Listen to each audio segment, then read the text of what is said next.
আজ শিক্ষক দিবস, এই উপলক্ষে প্রথমেই সকল গুরুকে জানাচ্ছি আমার শ্রদ্ধা এবং প্রণাম। সেই সাথে আমি আরও একটি বিষয় জানাবার জন্যই আজকে ভিডিও করছি, যে আমাদের জীবনের প্রধান গুরু কিন্তু আমাদের পিতামাতা, বাবা মা।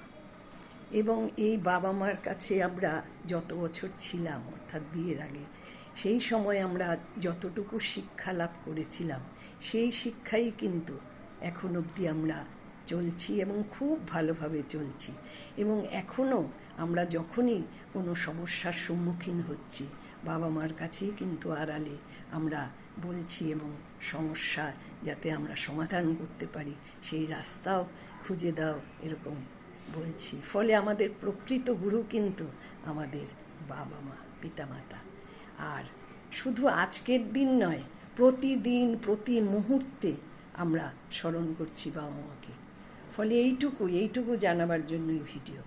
সবাই ভালো থাকবেন এবং গুরুজনদের আবার প্রণাম এবং ছোটদের অফুরন্ত শুভেচ্ছা ভালোবাসা জানিয়ে শেষ করলাম।